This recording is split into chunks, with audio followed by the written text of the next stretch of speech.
Welcome to the Sensible Socialist Podcast, a podcast for the rational left. We need to unite and work together if we're all going to get through this. Sounds like socialism to me. The amount of people I see talking about socialism positively is actually staggering. Do you think, do you really think that a proletarian revolution is just around the corner in America? Grab your pitchforks and stab your mayor. Your hero, Obama. He's not my hero. I'm How not heroic fucking he idiot. comes If Bernie Sanders were president, right, and he wanted to bring the same ideas as for socialism into this country, do you think that we would benefit? Yeah. But I just told you Venezuela's eating rats. But I just want people to have health care. I don't want, Same thing Hugo Chavez. oh my god. You people have, worms in your brain, honestly. All right, welcome to the Sensible Socialist Podcast, a podcast for the rational left. I'm the host, Kevin Gustafson, and with me today is Hans-Georg. That's how you say it, right? That's the proper pronunciation? Yes, Moeller, professor Yes. of philosophy at the University of Macau. Research focuses on social and political thought and Chinese and comparative philosophy.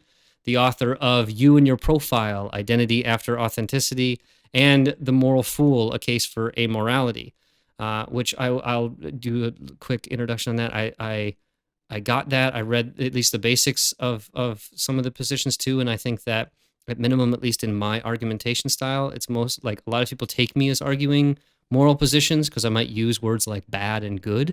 Usually I just mean consistent and inconsistent. And so I'm going to read that in particular and try to engage more in a kind of amoral argumentation style, but that's okay. But also books on like Daoist philosophy. And so he's got a YouTube channel, Carefree Wandering, which is how I became aware of the work you're doing, but also Philosophy in Motion. So Professor Moeller, welcome to the podcast.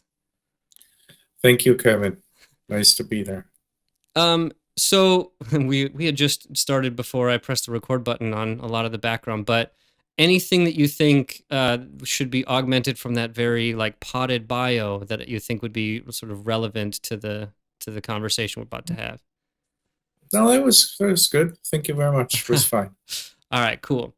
So I did mention the book, You and Your Profile, Identity After Authenticity. And I had, I saw one of the YouTube pages where you kind of laid out the basic premise, I think, that they have in the book about these kind of three, the theory that you're kind of proposing to understand identity. And I even showed it to my wife, who was not necessarily philosophically inclined. And she was like, wow, this is really interesting. And I think specifically because she comes from a non-Western background. And I think so the difference between two of these different identity types was really kind of hit home, especially because she's had to deal with it. But in this book, you and Paul D'Ambrosio, that's it, yeah. Anytime you see D'Ambrosio, there seems to be, and I want to hear what you have to think about this what I would kind of see as a stagist notion of identity. So there's this identity, the identity of sincerity, the identity of authenticity, and the identity of prophilicity. So I use stagist because it does to me map onto this the history of social, philosophical, intellectual development. And so these identities, the way we understand ourselves and how it relates to other people and to the world, map to these historical periods. So sincerity, to me, is one that's probably the longest lasting and the one that's been historically the kind of norm, in the sense that a person is self-actualized they self-actualize in socially prescribed roles. They adopt them genuinely as their own. And that maps onto almost every society up until potentially the modern period. And I think that's, when you're talking about sincerity, my wife's from India, and I think she really identified with this, is that, you have people who are forced into a caste system that from the Western view, in a modern Western view, seems just inconceivable that you would that you could even live in this society. But there are people who are, even in the most marginalized sort of Dalit, untouchable caste, will see themselves in that way and be in some okay with that perspective. Yes. And then you have this next one, authenticity, which for me is closely linked to, my readings of existentialism in that post-war period, where it's this trying to be who you really are, whatever that sort of means. This connecting with be true to yourself, regardless of whether or not it maps on or doesn't map on to socially prescribed notions. And so you get a real variety in terms of how a person portrays themselves to the world, understands themselves as related or not related to social and cultural phenomenon.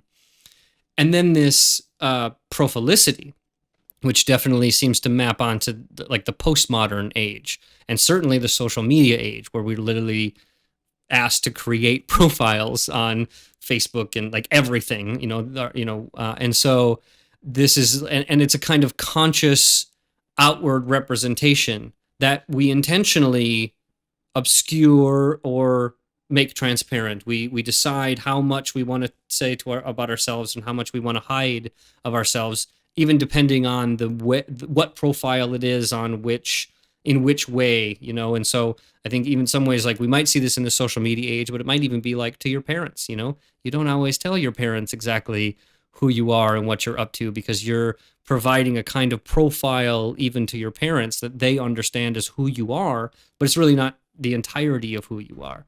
And so I'm wondering if this sort of stagist way of understanding it is how you would understand it, or if this is maybe being too much of an old school Marxist, in the sense that everything relates to the developments of social, political, and historical progression, if you will. You described this very, very well. So thanks a lot. So that's again, the description is perfect. There is another element to it, which is not contradictory, but somewhat additional to what you said. And maybe Paul and I didn't really highlight this enough in the book. So we're still kind of developing this notion of prophilicity and this whole stagist model. And one thing which we do say, of course, but is that the three, I like to call them technologies, selfhood, identity technologies, that you can combine them, and we do combine them. So it's not that they are mutually exclusive. And of course, that's also, if you look into social historical development, as you just said, right? I mean, sincerity still exists in societies like in India, and in here where I live in China, it's still also very strong. So it's not that it has totally disappeared. It's not that the one technology totally replaces the others. As with technologies, I mean, people still use hammers, right? Even though they use computers, right? Sure. The hammer hasn't disappeared. And so you can use all of these technologies, and we use all of them for different purposes and in different contexts. And in connection with this, what I've been thinking about a lot recently, including yesterday, was the Hegelian element in this whole stagist process. Because before we started recording, we talked a little bit about Hegel and the connection with Marx. So that's also something I think that is the Hegelian element for me is very important in Marx. And it's also very important in this stagist model of the development of identity. And this means that this central notion in Hegel, Aufhebung, which is traditionally translated as sublation, I translate it as lifting, because at least it conveys the double meaning of, lifting something to a higher stage, while contradictory also means to lift sanction, to nullify, to annul, to eliminate, or something like this. So it has this contradictory meaning. But Aufhebung also means to maintain. Now, I see very much now in kind of refining this understanding of prophilicity, which is much more difficult to understand than the other two models, because, as you said, we are kind of familiar. We already have a philosophy, and we have a vocabulary of both sincerity and authenticity. Precisely the sources that you mentioned for authenticity, like, we have all these authenticity philosophers, we have all the authenticity novels, we have all the authenticity movies, we have the authenticity politics, heavily focused on authenticity. But we don't really have a good vocabulary and a good understanding of prophylicity yet. And so Paul and I are developing this, and it's work in progress, even though we already wrote the book. Anyway, so important, I think, is this dialectical, to use in a Hegelian sense that I just mentioned, relation between authenticity and prophylicity. And I see this more and more. And that makes the whole model more complicated. Already authenticity, also from a Hegelian Marxist perspective, is basically, and you kind of, it is the protest, the negation of sincerity. That is central to it. And if you read like Sartre or whoever, right, it's always in what we now call, we have also a good term, it is non-conformity, right? Mm-hmm. Because from the perspective of authenticity, this kind of honest dedication to your role, there was only a positive vocabulary for this. But once you get to authenticity, they describe it in negative terms, right? People who enact sincerity in order to build their identity. You mentioned the example of people in India who kind of affirm their caste status and then identify it with their role, and thereby build a sense of dignity and a sense of identity and so forth. That is totally rejected from the authenticity perspective. These people now seem as conformist, right? And by being conformist, they are being inauthentic, right? Because that means that they just, sheepishly ascribe to this socially imposed role and to the social expectations, and that thereby, by definition, that makes them inauthentic. Because they are conformist. In order to be authentic, you have to be non-conformist. And what does it mean to reject social role designations as the essential definition of your identity, right? So there is this very strong dialectical relation already between sincerity and authenticity. Authenticity is the antithesis of sincerity. Yes, right. Even though Hegel doesn't use the term, but that's the whole point. Now, there is a even more complicated and intricate dialectical relation between authenticity and prophylicity, and that's what really interests me now. So somehow, authenticity is inherently paradoxical. Namely, you learn also to be authentic by, as I already said, reading the right novels, reading the right books. It's a socially available model that basically imposes authenticity on you. So you're authentic because other people and your whole culture tells you that you have to be authentic, right? Which is the vice president of the United States telling. Exactly, yeah, the video on this. So it's a double-bind situation. Now, nevertheless, and particularly because of this double bind, people are kind of obsessed with maintaining their authenticity despite its obvious self-contradiction.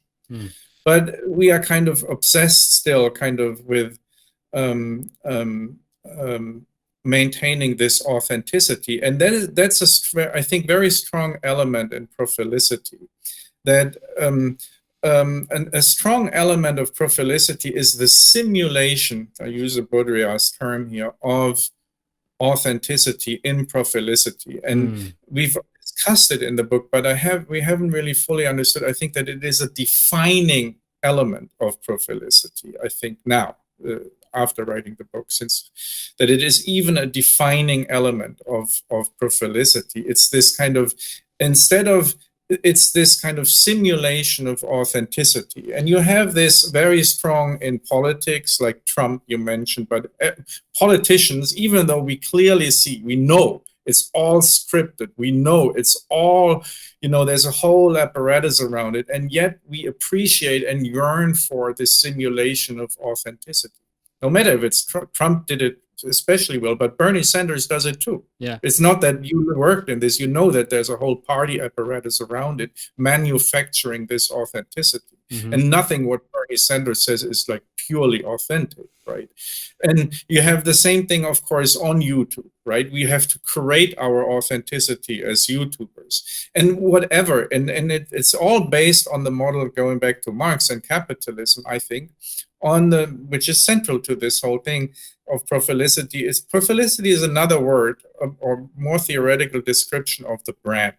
Yeah. And what the brand did to things and to our understanding of things, especially to commodities, right? Because we have to understand the brand is not something that was always there. It wasn't even there at Marx's times.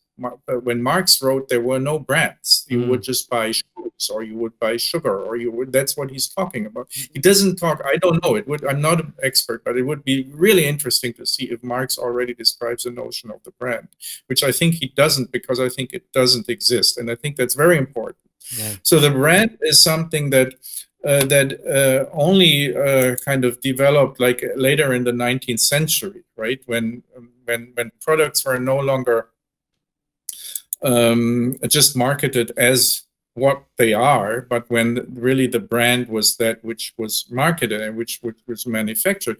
But interestingly, the brand also supplies this kind of manufactured, simulated authenticity to the thing, right? You're not just buying a car, you're buying whatever. A Tesla. Yes, right? And you're not just buying, of course, clothes. You cannot buy just clothes anymore in the West, right? Which when Marx wrote, you would still buy clothes. Now we don't buy clothes anymore. We buy Nike or whatever, right? Yeah.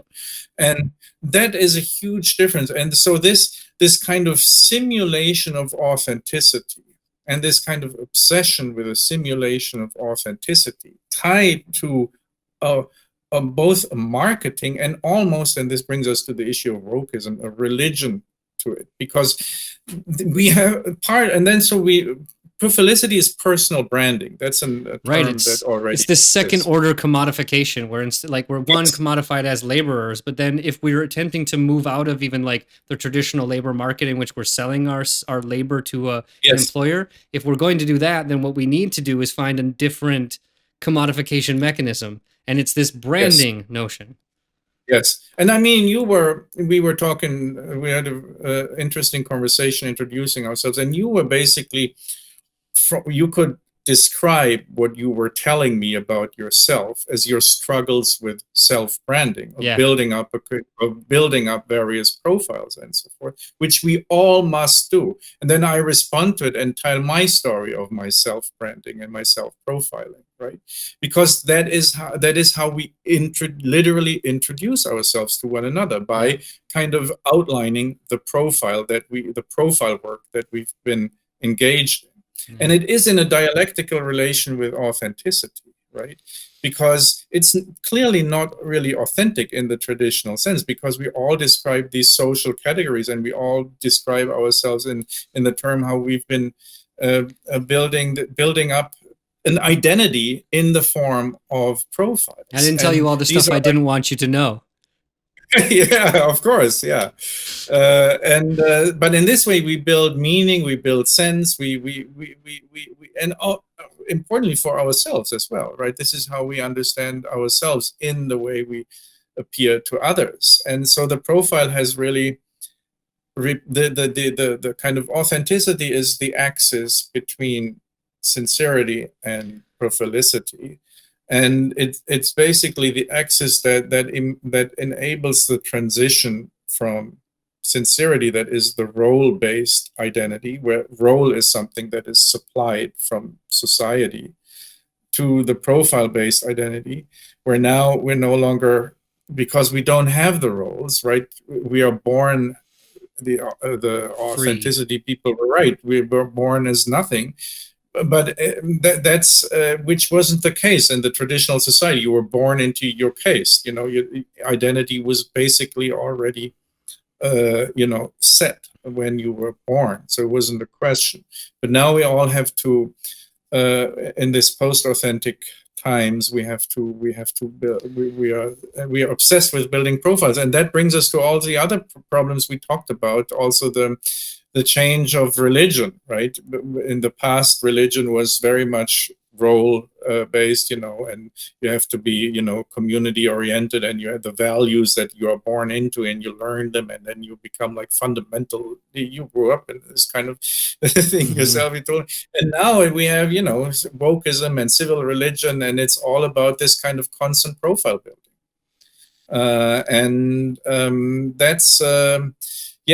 That's more like this kind of dialectical relationship within the model, in which authenticity is kind of the synthesis.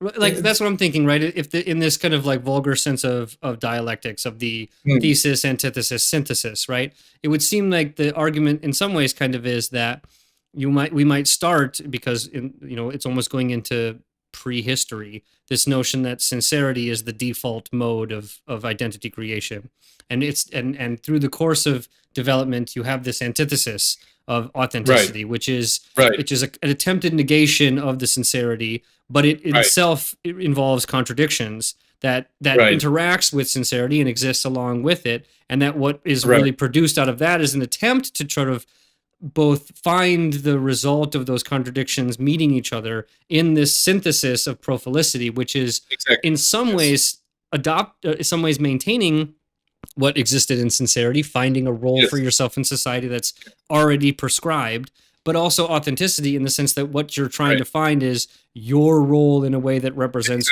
you in like artificially oriented and manifested profiles, so that you can fit into the I'm a philosopher, I'm a social media person, I'm an influencer, these kind of things. Yes. And so the question in my mind too, as someone who knows that the dialectic never ends, that this may simply become a new thesis in which there will be an inevitable antithesis that develops from that, and what that might be is I think the phrasing of it and calling it a technology, I think, is actually useful in that sense, because these are technologies that we're using to relate to other people in our society and to try to like find ourselves in. And I think maybe some of this is like it's interesting that you have such a long period of time in which sincerity is the norm, and then you have this like short period of time when authenticity is this representative antithesis, and then prophilicity seems to come fairly quickly on the tails of it. The modern period of this real authenticity, especially if you're seeing it as really outlined by existentialism, is a short period of time. Maybe because the contradictions of it become pretty apparent. Well, I mean, but this only corresponds to, for instance, anything else. The development of technology, right, was pretty stable, and then you have the Industrial Revolution, and then you have the Digital Revolution. So, and everything like it's not that you have that time periods come in like time spans. It's just not the case, right? Modernity has Marx talks about it as well, right? Incredibly sped up everything to an unfathomable extent. Like going back here in China, right? I mean, the developments that took place in China over my lifetime, and I told you, like, I was here already in the 1980s, and it's just mind-boggling that these kind of changes on that massive scale can happen in such a short period of time. It would be unimaginable in any. It's just like for any previous generation. So turning in some ways to Marx, I'm very curious on this, and especially as it leads into a discussion of like systems theory and stuff like that, because I'm curious on your take on this.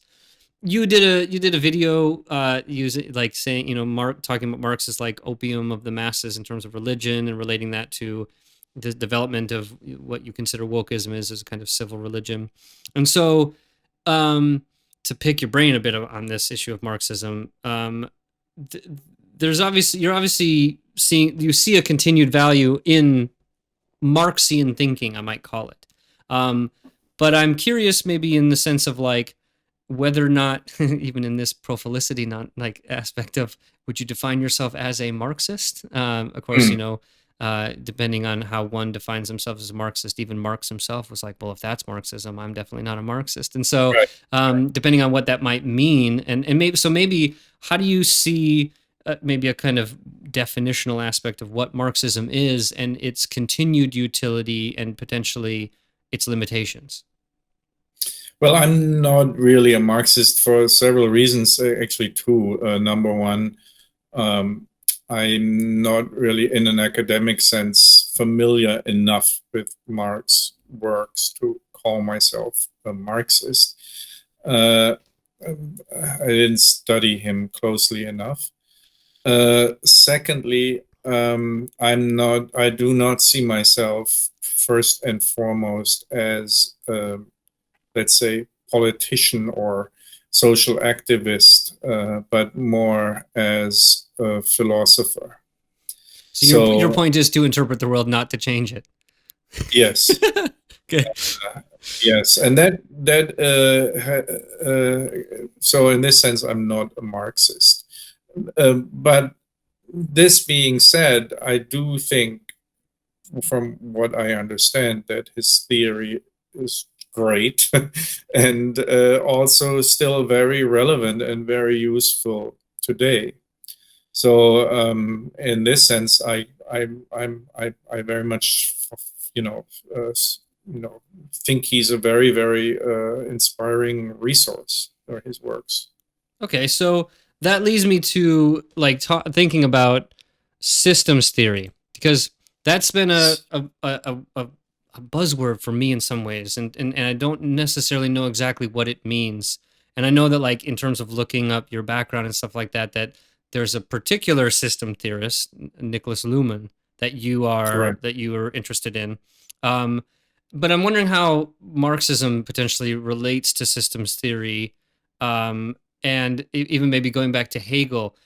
Would you consider Hegel a systems theorist? I mean, Hegel is a person who is often defined as someone who's creating an entire system of trying to understand how you get to like absolute knowledge, right? That's the end of the phenomenology of spirit, right? And so that's a pretty bold claim to saying like that you will, that following this path, and it's a very difficult path, but if you get through the phenomenology of spirit and you understand what the fuck the guy's even talking about, which is a hard, like that's, you got to know a lot, or you got to probably read the book 3 or 4 times to really feel like you do. Are you getting into systems theory, or is that something different?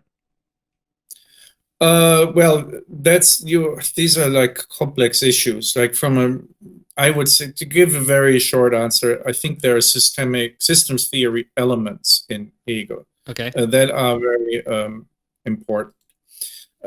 So in part, the answer is yes, but only in part. Now, systems theory, I think huge parts in Marx are also systems theoretical. Now, what's the difference? I tried to point this out in my most recent video on the movie Don't Look Up. As I said, I'm not a Marxist, but I'm much more a Luhmannian or a systems theorist, because I read much more and I have much more sort of, it feels closer to my own thinking, and it's also something I actually believe is true. Okay. So the simple difference, or the simple point of systems theory, is that it explains basically both society and nature in terms of systemic evolution, systemic emergence. Just think of Darwin or so, right? Mm-hmm. Where you also look at the history of life in terms of basically systemic co-evolution of different organisms. And what is not there was completely de-emphasized is individual agency, right? It's not the case that, there were the apes, and then some apes had the idea, let's just, no longer use our hands for walking, right? And then Giraffe decided to reach higher up to the, like it wasn't that they decided. Yeah, and then we have and the whole Enlightenment idea, and you have both in Hegel, right? So you have both the systemic evolutionary thing, the organic thinking. Let's call it organic thinking. That's very strong in Hegel. But then you also have, of course, the core Enlightened idea of agency, of human agency. And that goes along with the notion of control. And you have a similar hybrid in Marx. And I think that's also the idea that someone has to take charge, and that history consists in some people taking charge, I think that's something that is not really describing reality well. And from what I know from people who actually know Marx, so that's what my secondhand knowledge is, that Marx himself apparently in his kind of later life, that's one of the reasons why maybe he said famously that he's not a Marxist, because he also saw basically this overemphasis on agency and control, that this leads to not only theoretical, but it is theoretically problematic, and it is practically potentially disastrous. And I also think today that we overemphasize agency and control. I'm not saying that it doesn't exist at all, but it's hugely overrated. So the systems theory just again describes just like whatever the evolution of society, somewhat similarly to the evolution of life in terms of systems environment relations. I mean, I know the analogy to make it that you even used, and I think that's often used, is relating it to even the human body, in the sense that there are these different parts of the human body. None of them is in control, in the sense you've got a cardiovascular system, you've got a digestive system, you've got a chemical system, and these are all interrelated things that if you parse them, if you separated them, the thing that we would describe as a fully functional human being would not be possible.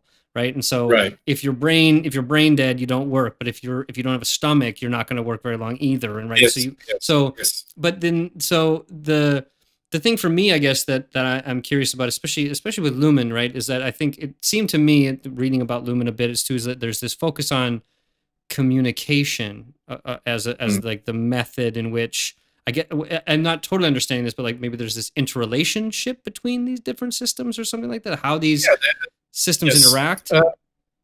Again, in Marx is at least 50% already systems theory. Yeah. So when he describes how the economy works, he describes a specific economic system. Yeah. Right.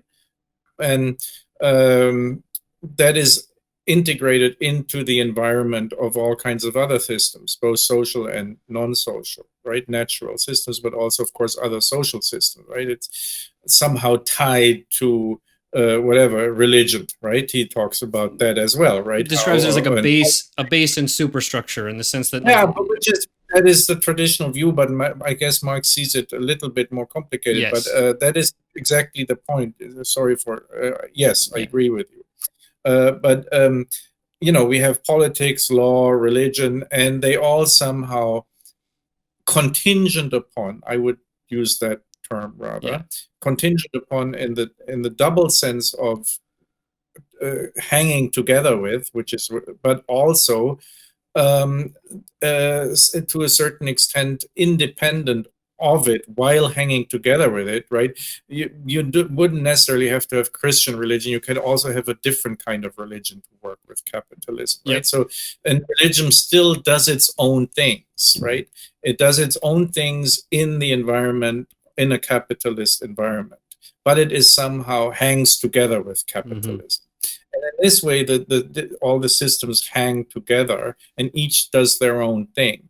So that's basically the idea of systems theory, and you find that if you read Marx in that way, I don't think it's too difficult to read Marx in a totally systems theoretical way. So that's also what I really like about Marx. And then he tries to describe the dynamics, right? And what is possible and what not, and so forth in the relation of these different systems. Yeah. So what was the question? I think one one way just to see if like sort of Hegel and Marx could be understood in this systems theory way, and maybe what one for you was so captivating or something about Luhmann's particular approach to systems theory, because my second part of it, especially if we disincline or we minimize potentially the role of agency when we are taking a systems theory approach, the way you understand change, right? I think that Marx, especially Marxism, one of the things that really was so enlightening in some ways to me, like using that word in like oxymoronically in some ways, is that this ability to understand a kind of movement, if not progression, of history in these kind of like stages as it relates to advances in technology, forcing a kind of a current social order, a current edifice of systems, interrelated systems that in their interrelation become fetters on the further development of economic forces, and then that being a kind of driving force towards changing these relationships and these systems interactions. And so not that you can understand sort of any relationship, any complex relationship among human beings and their environment and things like that in a sort of systematic way in which there are these multiplicity of aspects and different things that are all kind of interrelating and creating this entangled web of how things work. But if you want to go from that to understanding systems change, even with our discussion, like my role, like looking at organization, my role wasn't to understand how organizations function. It was how they change. I mean, partially because I think I'm just so deeply committed to this Marxist idea that things need to change, and that the role is really not to just interpret how they are, but to change them. So understanding how they change allows us to realize what it is that we can actually do as whatever bit of agents we have in complex systems. And so I'm wondering, maybe at least as a way of introducing or describing Luhmann's theory, is there a similar kind of theory of change in Luhmann in terms of how these systems may evolve or how systems change? Or is it attempting to kind of not be focused on methods of change that maybe Marx and even Hegel would be interested in, but really in more describing the kind of sheer complexity of how modern life is sort of structured in a sense? Because I mean, I both laughed and was somewhat frustrated with at the end of your Don't Look Up critique when you were asked, well, like, what are we supposed to do? And you're like, wow, I'm not here to tell you what to do, right? And even like I was looking at the critique of the social dilemma, which is like one of the first ones on Carefree Wandering, and like, I agree with the sort of criticism, but maybe it's a dispositional thing in me where my critique is the beginning point of proposal, and if your critique doesn't relate to a proposal, then it is not necessarily an invalid critique, but it is not necessarily useful in the sense of like attempting to move in some kind of direction. And maybe this relates, now we're going like into different aspects, but like it relates to potentially the moral aspect of things. Because if I'm not particularly deeply committed to an amoral sense, I feel this need for the critique to come to a proposal because there may be something wrong with, or something that sort of needs to be changed that might have a kind of deep moral aspect for me, that potentially because of how I grew up and the moralization of everything that especially comes from particularly Christian religion, is pretty deeply inclined in me, in which I maybe have not completely shaken off despite not necessarily believing in God and all that kind of stuff. So maybe there's that aspect to it, but I'm wondering how you kind of, so the idea of systems change, Luhmann's general theory, the summary, obviously it's super complex, but how it relates to system change and whether or not you might see my desire for proposals coming out of critique as maybe a flaw. Thanks for bringing this up, and this is indeed a crucial question. I've discussed this also with a close friend of mine for maybe 30 years, the same question. Well, I'm good. We're going to be able to do it like in 10 minutes. Yeah. But yes, you're absolutely right about this kind of importance of a dynamic view of the world, of history, and of ourselves. And of course, that is also essential to systems theory, right? Just as I mentioned, like Darwin, right? It's a theory about emergence and evolution. So yes, absolutely, it is a theory of change, and a theory, it is dynamic. That's also why, again, why Hegel is so important, because Hegel is like really the philosopher. I'm not saying it didn't exist before, but it's like to a much higher degree. And this is where Marx got it from, the emphasis on development, the emphasis on history, the emphasis on change, right? As I said, Nietzsche said many times actually in his works, without Hegel, you wouldn't have Hegel, Darwin. And without Hegel, no Marx. And the idea is kind of what we have in the 19th century, this extreme focus on history. And we have it in all spheres, in biology, Darwin, and economic society in Marx, and then in with regard to consciousness and spirit already in Hegel, right? So this is like crucial, and of course I agree with this. Now again, like then the question is, what is the role of agency in change, right? And how far is, and then that is kind of this positivist idea that you find in the 19th century, that, again, like we need to take charge, we need to take control. And that is, as you rightfully in your self-critical analysis already said, tied to a certain understanding of Christianity, right? Whereas also, man is in charge of the world, and like whatever, this whole American ideology that you also self-critically diagnosed about yourself, right? The manifest destiny, and we have to lead the world, and we have to take charge. And of course, you find this also in institutionalized, politicized Marxism, like whatever, the Soviet Union and China. And just look at the art of social realism, always kind of moving forward progress by human agency, right? It's just a different version of the same idea. And so, yes, I think that is very flawed. And that's also a reason why I'm not a Marxist. And it's also a reason why I'm an amoralist. My influences, like Luhmann, come from in the Western tradition. Luhmann calls himself, like, at times, a Stoicist. And he's also very much connected with Spinoza, because Spinoza was also some form of Stoicism. But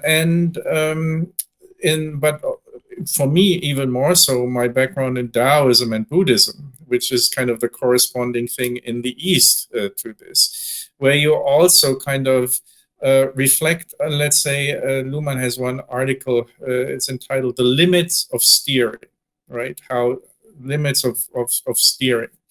And that is a fundamental insight. Now, but that may seem defeatist, and that may seem just like merely passive, and that may seem I have nothing to tell.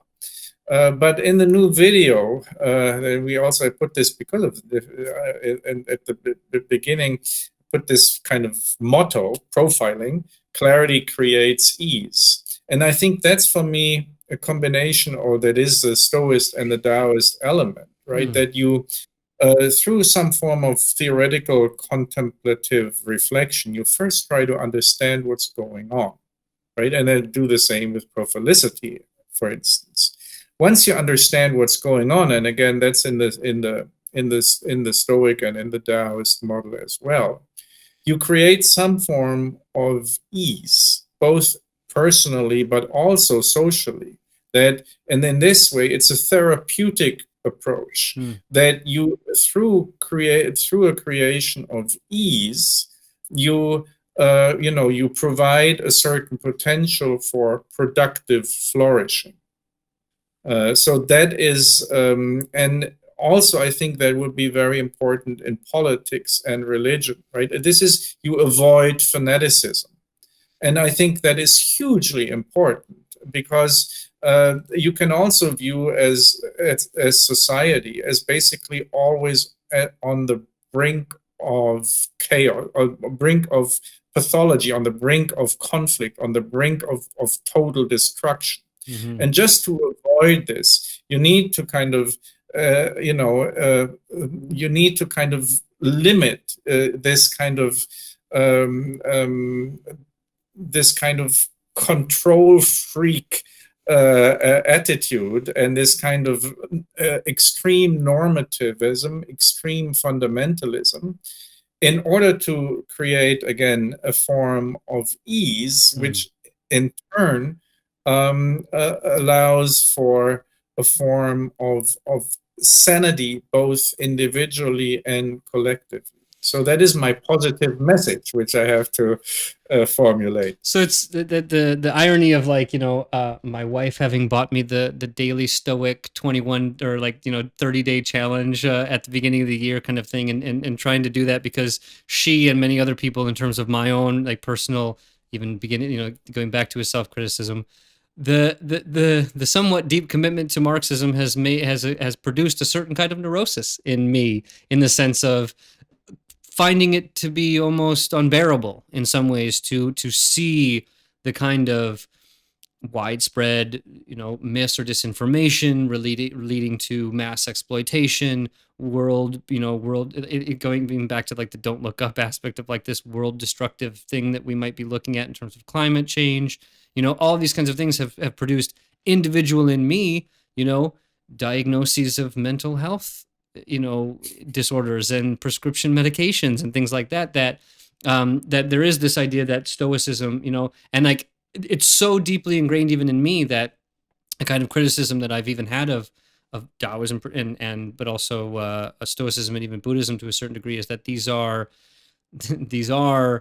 often though I think Epicurus might be one that doesn't align with this, but usually upper class people who tend to be in fairly comfortable positions, a means by which they're able to say oh yeah, you can see things as not too bad when I'm the emperor of fucking Rome, so, and not that Marcus Aurelius doesn't have a lot of really interesting and positive things to say, but even Siddhartha being a chosen aesthetic, it's one of those things where there's a level of comfort that you kind of know that is in the background that is able to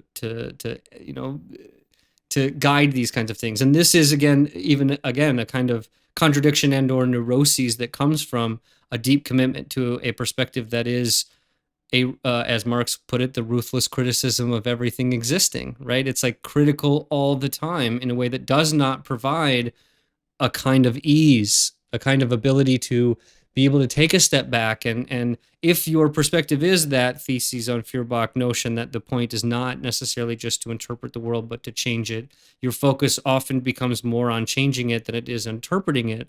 And so the degree by which you're able to actually change it diminishes with your inability to actually see it for what it is. Because even if you see it for what it is, if it makes you so angry and presents a kind of unease with which you exist as an individual, then the ability for you to change things diminishes in proportion. And so this has been a hard lesson that I've had to learn over the course of 20 years. Yeah, I don't see that at all as how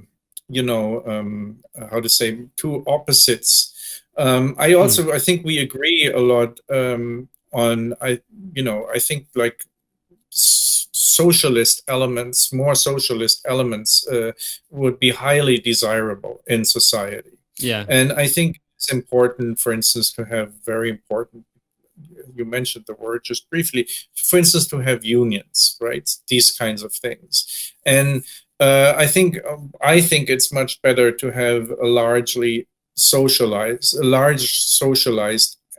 sector of the economy. You see this in China, you saw it in Germany, where I grew up. And I think that's extremely beneficial. And yes, and so I'm all in favor of kind of arguing and also social activism, but it doesn't happen, unfortunately, very much, precisely because everything is so poisoned with these kind of religion-like fundamentalist, whatever, that attitudes, right? So yes, I'm all for, and I don't think that's necessarily, don't really need to be like a philosopher in order to understand that, for instance, whatever public healthcare system and public education or public transport and public energy sector, public banking sector, public media sector, that all these things make a lot of more sense than, and all of this actually, existed when I was in Germany. All of this that I just mentioned, right? So it's not that it's neither utopian, nor is it something that leads to dictatorship of some form of one-party system. It's not true, right? Can be done easily, but again, it was done best, for instance, in Germany. Now it's no longer the case, right? By just doing it without having too much kind of ideological zealotry about it. You just do what is sensible, right? And the thing is that these things are not done not because of a lack of activism, but because of too much. all this kind of yes.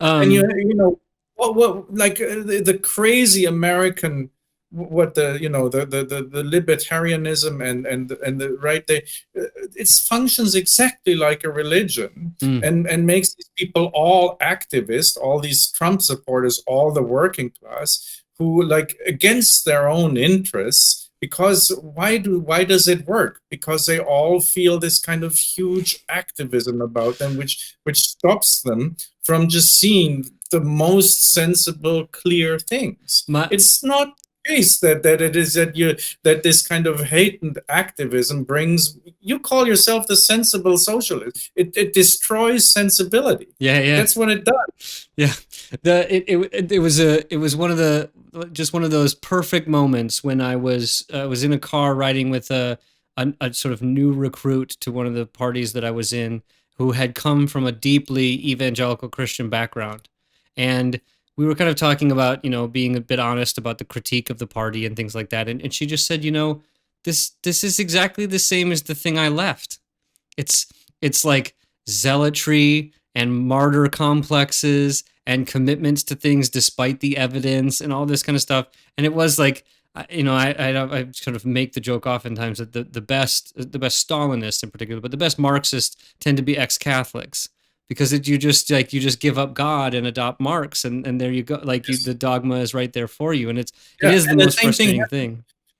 And then, that Marx already told you. That's again, we go back to religion as the opium of the people. How can you make, and America is the most extreme example. How can you make people so enthusiastic about social things that do not work for them at all, that exploit them in like an obvious. And they are all super enthusiastic about it, and they all feel that they have strong agency and control and want even more. It's crazy. It's a fantastic example of the ability for this creation of what in the Marxist terms you would call this kind of false consciousness, this notion that you can, that maybe even going back to in some ways the systems theory aspect, that certain aspects of a system can.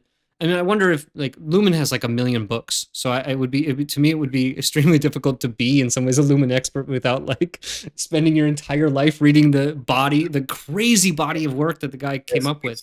But I would be interested, in the Marxist tradition, you've got people like Gramsci and then into the Frankfurt School who do talk about this ability for certain cultural elements to maintain this sort of dominance and propagate these views that infect the sense making. There's this one Daniel Schmachtenberger who has a lot of talking about an information ecology and the idea of how do you really make sense in a world in which there is so much disinformation, and in a systems theory kind of view of things, right?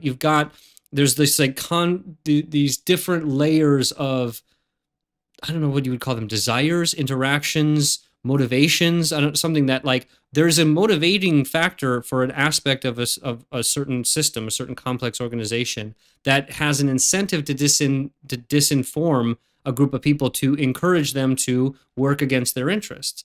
And I think, to me, in a Marxist sense, that gets super simplified in the fact that the like bourgeoisie has every interest in duping the proletariat into maintaining their exploitation so that they can ruthlessly exploit the profits, and gain from them. And so if you don't like, maybe like if there's not that theory, it seems like you could create super complex reasoning as to why there is this situation in the United States where there may be a heightened degree of false consciousness, where there may not be so much in Europe generally, but maybe even Germany in perspective. But you still have like Die Linke in Germany and stuff. I mean, you have you have pretty nefarious forces in Germany who are also, bring up neo-Nazi issues and things like that seem to be representative of the fact that even in a situation where you might have some stability in a kind of social democracy, these perverse incentives are inclined, or like that become part of the norm. And so to me, that brings back the value of Marxism as an analysis tool to be able to say why that kind of thing is happening. Is there something similar like that in Luhmann's theory in terms of why those things happen, or is it more about understanding maybe how those happen? Yeah, it's more understanding how those happen, but also the why. So yes, that's both of it is there. What is lacking, as you already said, is it tries to be like purely descriptive and not normative at all. And that is just a fact. It doesn't have. In your video, though, you described though this tendency of like systems to, if you look at like the media system and the capitalist system and stuff like that, there is this self-interested aspect of focus, like of having a kind of closed view.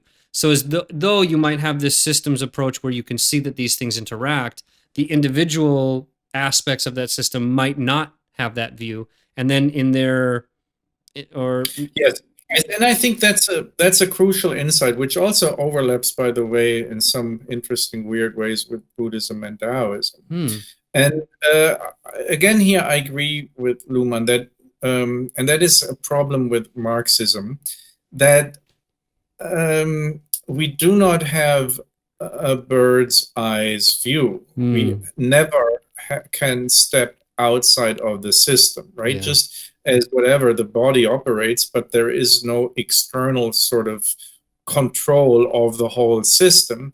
And whatever every system does, it just can do what it does. And it cannot take over neither any function of the other systems, nor can it take on a kind of a general control function of everything. And Luhmann basically views society in a similar way. And again, this I think was nicely shown, actually unintentionally, in the Don't Look Up movie, where it really shows politicians do whatever they do, having to do with climate change or a meteor about being about to destroy the earth. They just do politics, and they can only do politics. And business can only do business, and media can only do media, and science can only do science. And so right now, I mean, we are not being activists right now, Kevin, you and I right now. We're just having a philosophical conversation. And this is why we can have the conversation. Because we are doing the same thing. We're operating within the same system. We're operating and whatever we do, even activism is a system, and it does activism. And politics is a system, it does politics. None of these systems, and I thoroughly believe that this is just the case. Even activism is not, and has never been, and can never be in a steering. It always does and is activism. And it is reproducing its own activist system. So when you go with your activist friends, and this is part of why the zealotry develops, you're not, in fact, steering, and you can never steer society, and you can never have an outside view. You're in the activist system, and you should know this. That doesn't mean you shouldn't do it. Just like, of course, we know we're now doing philosophy, and hopefully we do it well. But we can never take charge of everything else, and we can never operate outside our own, let's say, modes of operation, of our MO, as the right you say, Yeah. right? So we always enacting some mode of operation, and this is kind of a systemic structure that and otherwise it couldn't work. And this is extremely functional, right? It produces, like as I said at the beginning, and again going back to Marx, I mean, Marx also was like, amazed at the functionality of these systemic things, and yeah, so that is a fundamental insight of systems theory, that all this great productivity and even great activism, I mean, it was very successful, whatever, and it still is very influential, and but it enacts its own system.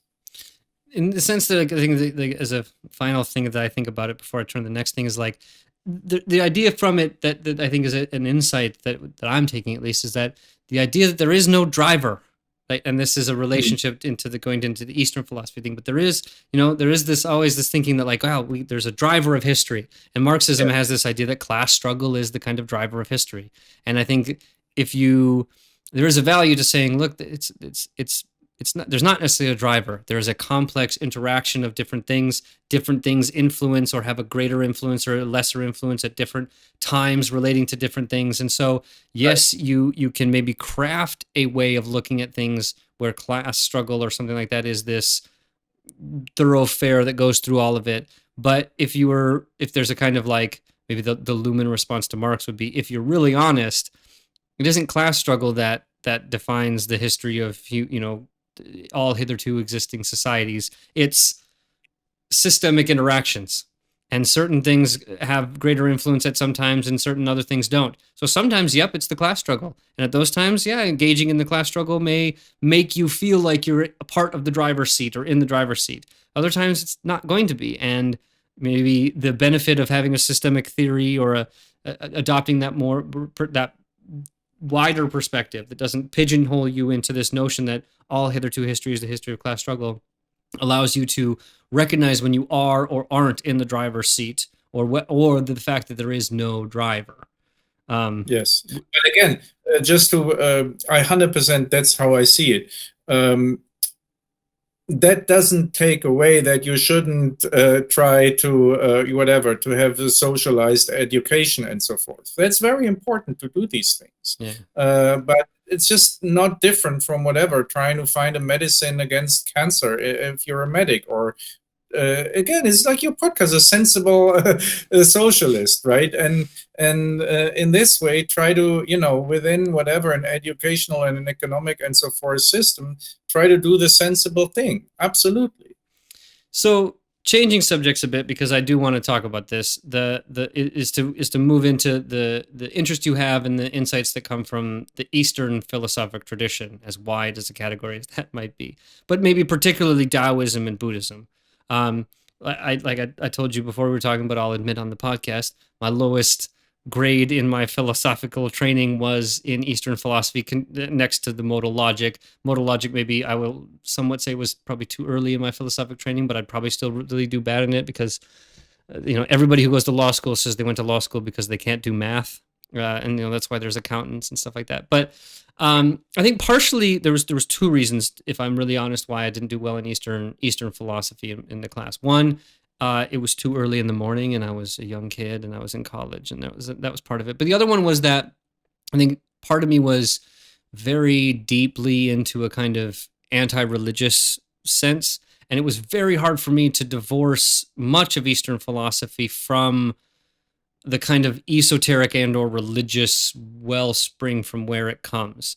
And so this did change to a certain degree when I met my wife, who's from India, and I traveled in India, and her father is a very deeply committed Hindu, but was also very good about saying, like, there's a lot of Hindus that that have this like Eastern philosophic training that aren't necessarily super interested in God and like it's other issues. And I think the other part of it that's made me realize much more of the value of Eastern thinking is the sort of phenomenological insights of meditation practice and engaging in a kind of specifically mindfulness meditation, but even different kinds of meta meditation and even sort of tantric and or using some kind of mantra or something like that. And so I'm curious, one, as an introduction aspect of this, like where your interest in this is, and maybe some of the insights that you find most valuable that maybe come out of the Eastern tradition that are obscured or not necessarily highly emphasized in the Western tradition. Yeah, also good question. First of all, I totally share your attitude, and I never liked at all the kind of New Age reception of Asian philosophy. Yeah. And that's, again, it's a typical Orientalist Western invention, basically. New Ageism is a Western thing. It's not an Asian thing. And Asian philosophy was, as we would now say, culturally appropriated or something like this, right? And of course, as many have said before, there is this, again, a movement against Christianity in this case, like against traditional Christianity, but there's still kind of this religious spirit and still the Christian spirit, like kind of use a term in Hegelian terms, kind of, and then it had to be filled, and then you fill in, if you fill it in with Asian philosophy, and it tightly related to, which is something that also Paul D'Ambrosi and I rewrote another book before this one, before you and your profile, we wrote the book Genuine Pretending, and that is in large part against the interpretation of Daoism as a philosophy of authenticity, and there we would do there is basically to show how this kind of reading of Daoist philosophy as a philosophy of authenticity is a contemporary Western thing, and it has to do with with the age of authenticity in the West, and that's where it comes from. And so that's an element of the general kind of Orientalist approach to Eastern philosophy in general, and Chinese philosophy in particular. So yes, I absolutely share this attitude. Now, this being said, of course, now in reality, like Western philosophy or like any philosophy, like Eastern philosophy and Chinese philosophy and any single Chinese philosophy is complex. You have the religious elements, of course, you have the spiritual elements, and you have also the other elements. You have the very strong political elements, you have very strong moralist, ethical elements, you have very strong strategic wisdom elements, of course, there, but you have all of this in Western philosophy too, and particularly if you go into ancient philosophy, because most of the philosophy that I was studying is actually ancient philosophy, right? And there you see you have a kind of a similar variety of emphasis as you have in any other philosophical tradition. And for whatever reason, this kind of New Age emphasis was something that was then highlighted in the modern Western reception of it. That I did Asian philosophy, and particularly Chinese philosophy, was a biographical accident or coincidence, because I started, whatever, we talked a little bit, not much thinking when I was like a teenager, I decided to do Chinese studies, and then I just got stuck there. But yeah, what I do see in Daoism in particular is in a wider sense, I like to use this term, a medicinal approach. And this medicinal approach, of course, is very strong, which is something that I do not do at all in actual kind of bodily and physiological practice that tries to improve health and longevity. That is a very strong part of the Daoist tradition, but a part that I neither practice nor study. Instead of this part, my focus is, and again, that is a Stoicist element, is sanity. So that is an interest in achieving sanity and ease, and that is something I never meditated, or so I did not choose the New Age approach. But I think somehow I managed to be more at ease philosophically. And again, it's basically for me the same as the Stoic approach, which I'm not that familiar with because I never studied the Stoicist texts. But it is again it's a kind of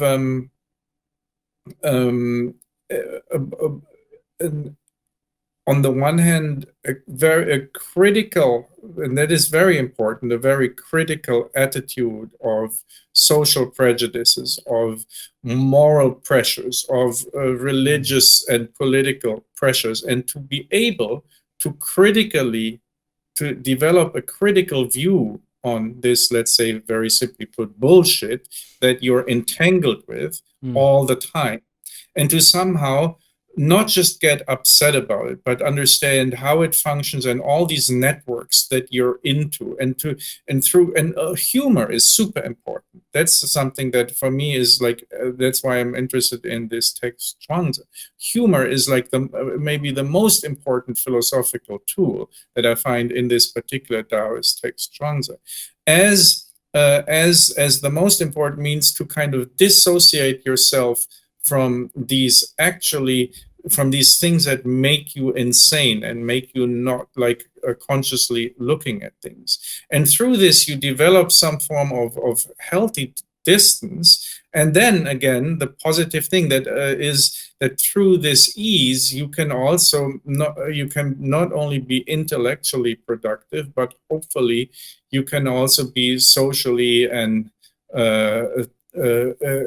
restore health in both personal relationships as well as in social contexts. So I do see also, as part of my videos, I see two clear and present dangers. That one is the schism between wokeism and populism, which for me is similar to the schism between Protestantism and Catholicism in the early modern, late medieval world, which then led to devastating wars, and we're still like suffering from that. And the second one is, we talked also a little bit before the new Cold War emerging between China and the West. So these are two major emerging horrible schisms with potentially horrible results. And again, I think the Dao strategy, and this is a form of non-active kind of de-escalation. That's I would like a continuous attempt at de-escalation, and I think that's for me, at least right now, the kind of the positive message that you were asking me about. And I think that is very important to restore sanity, both in an, again, intellectual and in a social way, and through methods of de-escalation. And that's what I take from that's where my own Taoism is.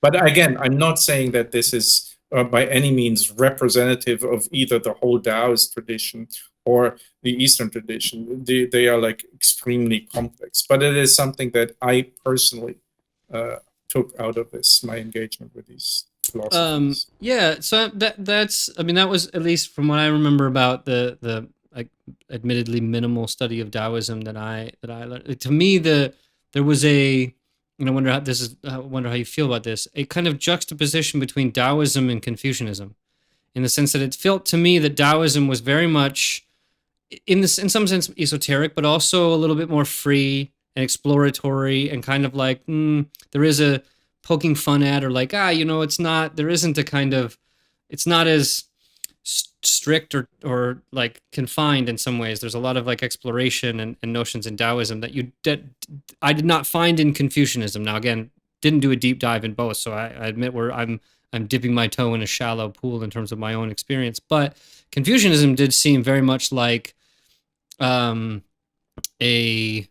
kind of strict or confined or very sort of specifically oriented set of kind of things that, though potentially also socially conducive, at least in terms of assimilating into a kind of social structure that has I would say has existed in China almost like consistently up to the modern age. And I think it's why I'd be curious. I mean, I imagine that Confucianism is much more popular than Daoism is in China generally, because it seems a little bit more conducive to the social, political, and cultural situation in China, specifically post 49, but even post like Cultural Revolution time or something like that, that Confucianism seems to be much more conducive than Daoism. Daoism potentially seems to be much more a kind of potential tool of those who might be more critical of the kind of established order of things, exactly, as compared to Confucianism.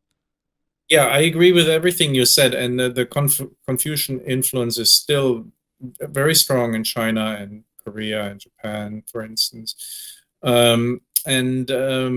It's been always dominating since 2000 years. And it's always been, like now, politically appropriated. And Daoism has always been much more like on the fringes. Interestingly enough, I mentioned this briefly in one of the videos, and now just maybe have a PhD student working on this. When I studied Chinese philosophy, and I studied 2 years, as I mentioned, in China from 87 to 89, and that was still very communist, very Marxist. And so I was taught in Chinese, with the Chinese Marxist textbooks, the history of Chinese philosophy, dialectical materialism. Very interesting. And there, the Daoists are the good guys, and the Confucians are the bad guys. And very different from what you said earlier, the Daoists are actually the working man's and the poor guys' allies, which makes a lot of sense if you read the text like the Zhuangzi, whereas the Confucians are, of course, always the government. And okay, there wasn't really capitalism at the time, so you don't have capitalism because it didn't exist. But the ruling class, the ruling class are all Confucianism, right? And the Daoism was siding with the exploited and the suppressed and the oppressed. So Daoism is you were wrong about this. Daoism is the philosophy of the class struggle and of the lower class, and that's how I learned it. But interestingly enough, of course, the Communist Party of China has like totally switched since then and switched back to what was. And if you look at the history of the Communist Party in China, that was like this anti-Confucian thing was extremely strong. It's very is central to the whole success of Confucianism, success of Chinese Marxism and Maoism, that they try to destroy the feudal structures, the communist, the feudalist ethics, the Confucian, in various stages with various radical, with various degrees of radicality. But that was basically the whole thing from the founding of the party in 1921 to basically still, as when I was there in 1989, it started slowly to shift. But now it's all about Confucianism, and you have whatever the core socialist values that they and they use all the Confucian vocabulary, the traditional vocabulary, to express now the core socialist values. So that's also a very interesting kind of historical shift in this particular history of a communist party, from like finding their long years of allying with Daoism and now shifting to the philosophy of the traditional ruling. It's like a second cultural revolution in slow motion, rather than being quite what it was, back in the day, where it was quick and abrupt and potentially destabilizing. Whereas this one is learning the lessons, and the lessons of the Dao Zheping era of saying no, slow down, stabilize. In some ways, and it resonates a lot with the population, right? It's not the case. Of course, on the one hand, many Chinese do not like the Chinese government, but many actually still think it's the best they can get. And so the Chinese government and the Chinese Communist Party, even though, again, like there's a lot of animosity against it and a lot of criticism, there's also maybe even more a lot of support for it. And one of the reasons how they managed to get this actual support, it's not like in the Soviet Union, right? The society is not at the brink of collapse, or so, not at all, as the West might imagine, right?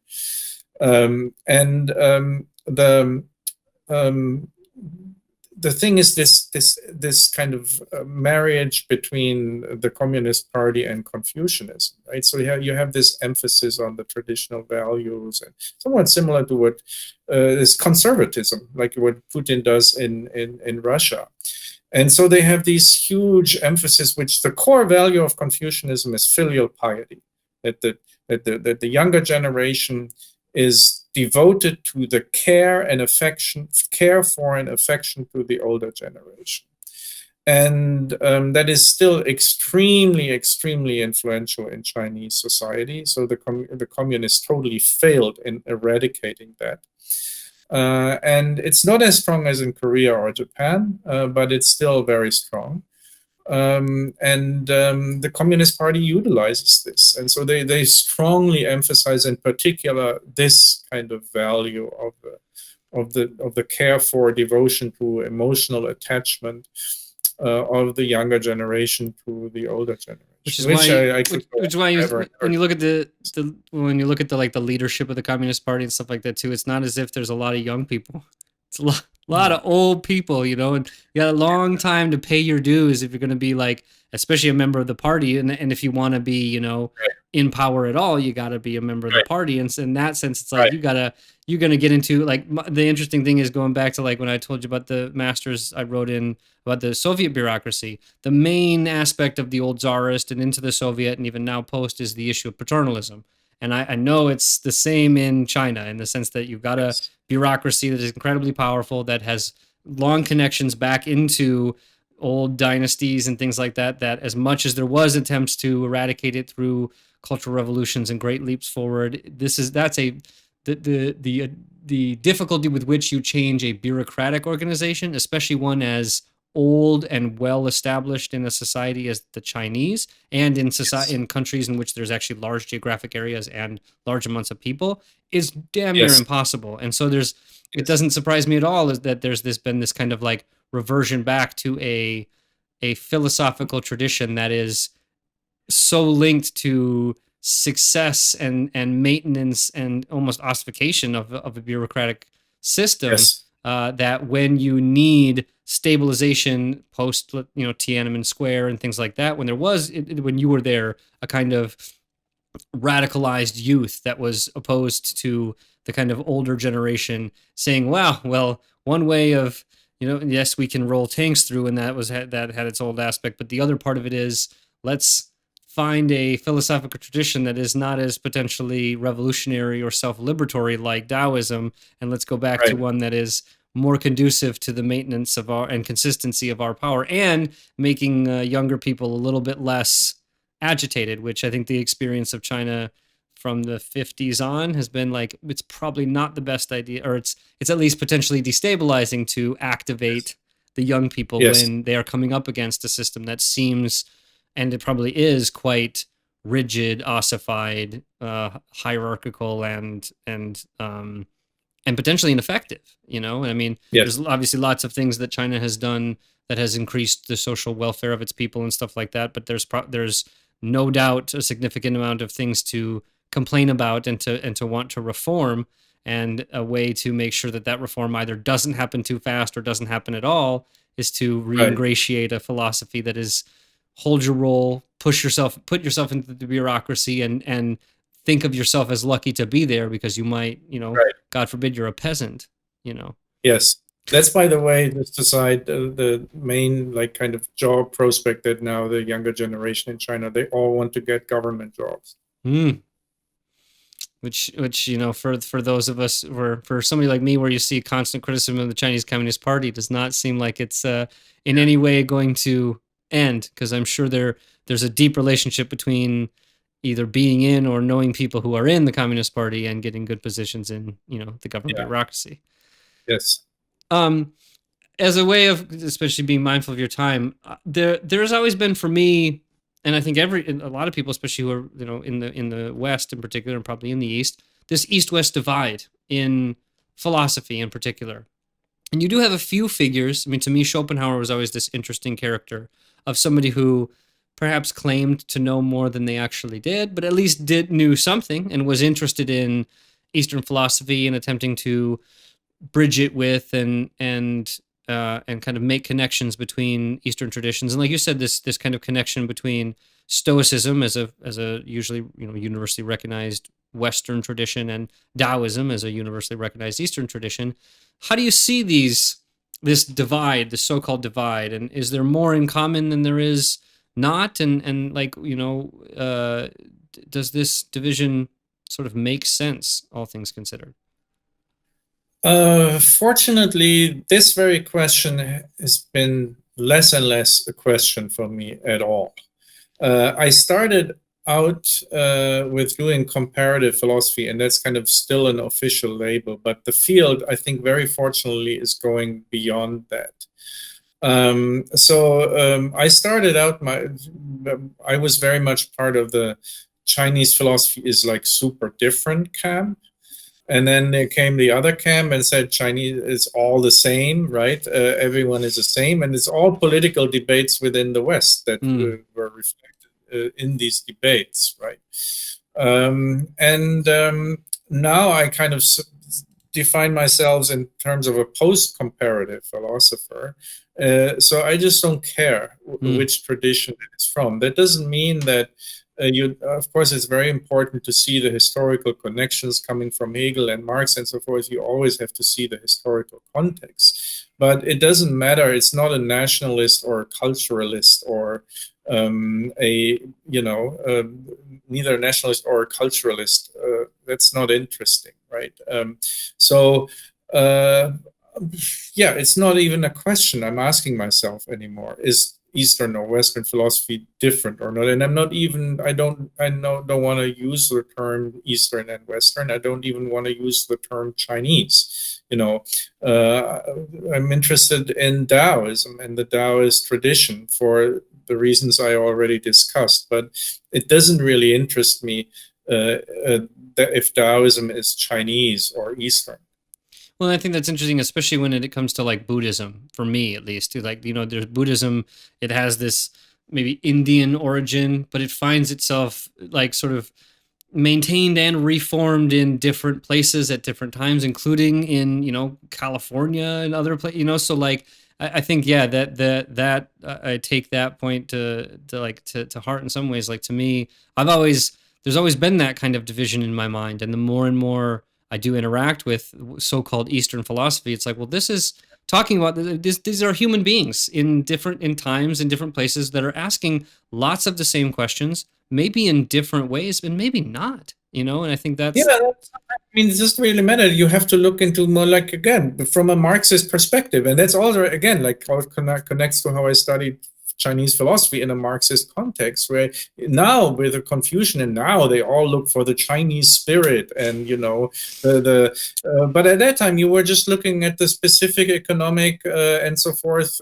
conditions and the specific social contradictions at the time. So yes, by all means, looking at historic specificities and is super important, but not in terms of some form of national culture terminology. And that's one of the very good things about Marxism, that it just did away with this whole kind of national spirit, East-West, this culturalist approach is that's one thing that Marx absolutely put Hegel on his head, and there's some things that I think Marx overemphasized, the fact that he like turned Hegel upside down, but at least in the sense that like there was something super valuable about like Prussian constitutional monarchy or something like that's definitely something that I think Marx has over Hegel.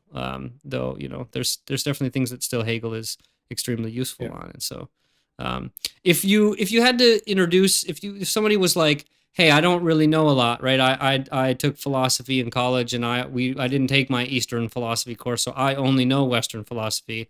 What's something that you would recommend as a way of kind of that is, at least for you, or I'm not saying indicative of Eastern philosophy, because there is no such thing, but like something that you would recommend as a reading to that you find interesting?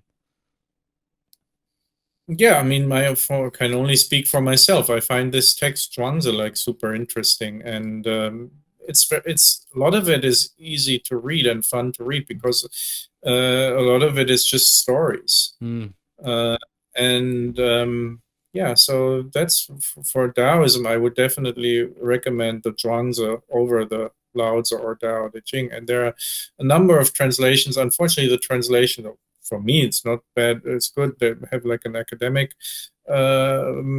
tendency, and then the ones who are more popular are often not that good. So that's a little bit of problem with the translation. So might read awkward to readers, unfortunately. Whereas for Chinese people, but then there are even like these popular things, like whatever in comic book form or so. They're often not bad. Yeah, I would just recommend, start reading some of the sources. Or also Confucius, the Analects of Confucius is easy to read and also interesting. So why not start with the classics right away? Same way you would if you were doing a Western philosophy, read the dialogues and stuff. Yeah. Yes, exactly. The funny thing that as the aside, I heard, it's like, the problem of translation has always felt to me to be a significant limitation. Not knowing German and trying to read German. It's like like, for me at least, it was constantly like, is this word labor or is it work? And is it, or like, is like, God, the different, especially in German, the constant ability to create words and to put words together and stuff like that. And then, like you were saying, like every word has like 3 potential meanings depending on context. Translation, I respect deeply those who have translated, but also respect or like admit the limitations of reading translated text. And so there's a jealousy I have in the ability that you have, like, the ability to read Mandarin, German, and English. God, you probably have insights in which I don't have as a lowly English-only speaker. Yeah, but that's also, that's also an academic kind of prejudice tied to this. Like, for instance, like here in Macau, you see, I've often reflected on this, because a large part of the actual people living here are from the Philippines and countries, like even some people also from India, but mostly like from the Philippines and Nepal, quite a few. Like the menial labor migration, migrant, the new form of the oppressed labor. And they all speak so many languages, more than I. They speak their own language, then they speak English in the Philippines, which they usually learn at school. And then they speak Cantonese, which is the local language here. And then some of them even speak like Mandarin. So they speak like 4 languages or 5 languages, and much better than I. And so that is also an interesting thing that we often don't really. And then the Americans, right? The Americans typically speak one language, which is the language, right? Yeah. And why had this American PhD student, and he sort of rightfully said, I mean, well, if you're American, why would you learn a foreign language? I mean, everyone speaks your language. You just make yourself a fool if you try to speak other languages. Why? You speak the language. The language, right? Speak up. But yeah, I do too. My English is far from being perfect. I make a lot of mistakes grammatically and so forth. And so that is also a class kind of thing, right? The language thing. At least in terms of like international relations and being, it's like at one point in history, speaking French was the one that you needed to do. And, that's moved on. It's always interesting to me, the idea that like the Russian czars would own, like, the kids would learn French before they'd learn Russian, it's like, but Well, hey, I really appreciate you talking to me, and I've always said, there's been a few people I've tried to reach out to to talk to, and it's always great when you're a professor because you have your email on a on a web page. But at the same time, the just accessibility. I think for me, there's a talking shop aspect of philosophy, but there's also the idea that it's really a potentially, like you were saying, both intellectually liberatory, but also if you're maybe doing it right or have the right approach, a calming aspect to be able to say, like I can kind of see what's going on and not be so taken in by the different vicissitudes of what's happening, and especially the social media age and stuff like that. And so I really appreciate the both sort of intellectual work you're doing in terms of the books, but even just the a little bit more accessible stuff in terms of the YouTube pages and stuff like that. And I do also appreciate that you have the warning on the YouTube page that like, hey, this whole thing is being used to mine your data. Don't forget about that. Because I think, most often what people see before and at the end of videos is an ad. And so that's a nice touch. And so, but I appreciate you talking to me. Lots of interesting things to talk about. I know we did talk about a potential part 2 about the kind of interesting aspects of Macau and being in China and those kind of things. And so that would be definitely interesting to talk about. And, there's again, lots of disinformation about what it really means to like live in China and to think about the Chinese Communist Party and all those kind of things. And so that would be fascinating, but there's likely too something that you'll come out with on your YouTube or something else that I might want to get you back on and talk about. And so, I'm hoping it's like part 1 of a, multi-part conversation. So too. Awesome. Thanks a lot, Kevin. It's a very nice meeting. All right. Thanks a lot. I appreciate it. Okay. Bye-bye.